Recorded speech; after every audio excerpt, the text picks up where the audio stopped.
Sale.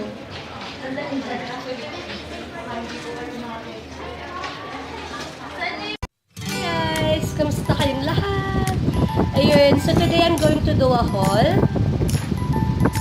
from Etude House Cosmetics, and last Sunday pumunta kami ni Dren sa Mega Mall, and meron kasi kaming nilakad, and na-timingan ko naman na sale sila ng 20% to 50% off, and sobrang daming ang tao dun sa labas. Pipila ka muna bago makapasok, and may nakuha akong short clips doon, so I'll be sharing with you later. Oops, sorry guys, si Hachi inurong itong table, center table, kaya kaya lumapit bigla yung yung cellphone. Anyways, so let's get started guys. First item na kinuha ko guys is this. I'm sure na alam niyo na yung product na to. It's the Precious Mineral BB Cream in the shade of beige. Ayan ang kinuha ko guys, since wala pa ako nito. But I have the other one, Face Shop. And since, ayun nga, ang foundation ko is L'Oreal. And then yung dreams natin na Maybelline. So, I wanna try this kasi tignan ko siya kung okay din siya sa akin. And actually, I'm wearing it right now. So, hindi naman siya ganun kaputi. Tama lang. And it has a yellow undertone guys. So, ayan. Ayan. It has a yellow undertone and sakto lang sa skin ko. And it is a 35 gram. Ayan.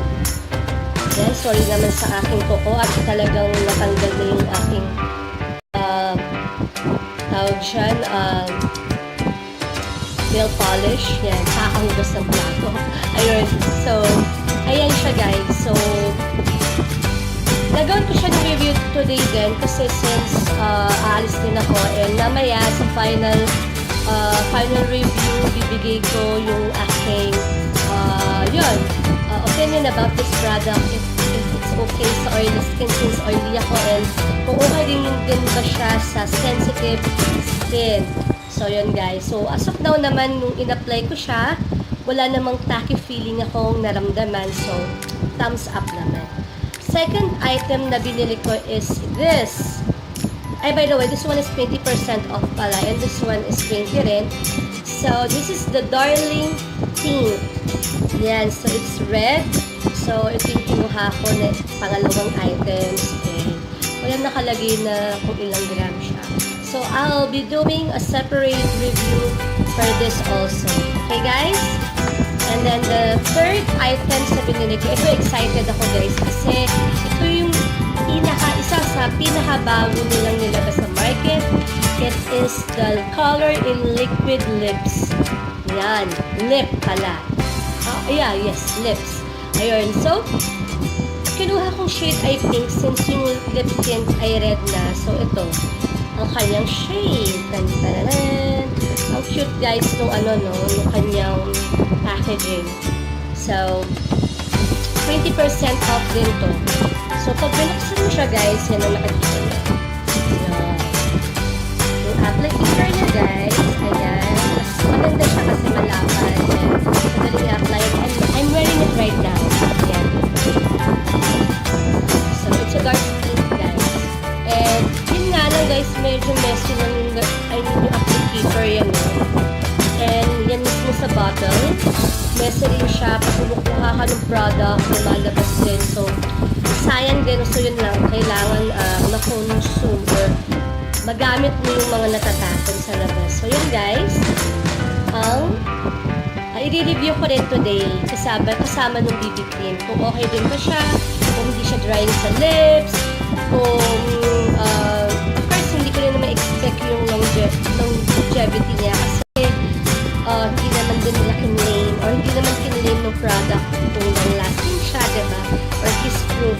Obviously, this is just the lip cream, and yun, nagustuhan ko yung kanyang shade. And then the next one is this. Kumuha na rin ako ng parang beauty blender ng Etude House since hindi ko naman afford bumili ng original at ng Real Techniques. And syempre, alam niyo naman, natitipid din ako. And yun. This is a regular price lang din, but I think 200 plus lang din ito. Or more than 200. Ayun. And, lastly, tansarara, bumili ako ng cologne sa kanila kasi this is 50% off. And, isa to sa bestseller daw na cologne sa Etude House. And I wanna try it kasi ang bango naman din talaga niya. Tinaray ko yung scent kanina nandun ako sa store. And babango siya guys. Napaka-light. And hindi siya nakakahilo. And long lasting guys. Kasi natry ko na siya yesterday. And ang bango niya. Kaya, at saka ang dami niya guys. Hindi ko lang ilang. Kasi Korean na ayun, 150 ml siya guys. Yan. 150 ml. I don't know if you can see it, but ayan, Korean kasi. So I love it. So it's so lovely all over cologne. Yes, straight.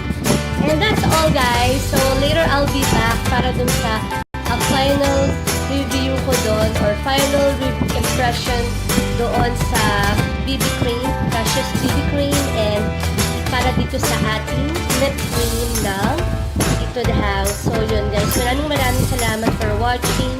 And gusto ko rin talaga magpasalamat din guys sa mga new subbies ko, sa mga bagong kaibigan ko, sa mga patuloy na nagka-comment sa vlogs ko.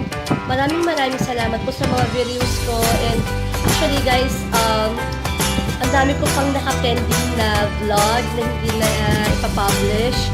And may mga na-film na rin ako na hindi ko pa rin napapublish kasi kailangan pang i-edit. So, hopefully guys, magawa ko siya lahat next week. But, I don't know, tignan natin kasi medyo busy lang dahil may mga inaasikaso. So, yun lang guys, maraming salamat ulit. I'll be back later sa final update. Bye! Guys, so yun, I'm back. This is the final review doon sa BB cream na ginamit ko kanina, yung Precious Mineral BB cream ng Etude House and yung lip cream nila. First muna is yung sa BB cream. Right now guys, it's been 4.5 hours kasi 3 o'clock ako nag-makeup and mag-8 o'clock na. Malagkit na yung mukha ko. Umulan ngayon, pero ito nagluluto kasi ako ng dinner. So, malakit na at saka yun, nag-oil up na. Ewan ko lang kung kita nyo po. Yan, kung kita nyo sa camera. Ayan o, sobra. Tsaka nawala na yung coverage niya sa ganung kaikling oras. And sa lipstick naman, mas gusto ko kasi, as you can see, although nawala na yung pagiging pink niya, but meron pa rin konting kulay. But yun, hindi siya drying guys, at hindi naman din nag-bleed, walang anything, hindi tawag dyan, na-irritate yung lips ko. So okay yung lip cream. So para sa akin, mas nagustuhan ko yung lip cream nila, yung pinakabagong lip cream ng Etude House. So thumbs up ako doon. Yan guys, thumbs up. Ayan. Thumbs up. But sa BB cream, hindi ako masyadong hiyang. Mas okay pa rin sa akin yung foundation True Match ng L'Oreal at mas okay pa rin sa akin yung Maybelline compared sa BB cream ng Etude House. So yun lang guys, thank you for watching once again. Good night everyone, God bless, bye.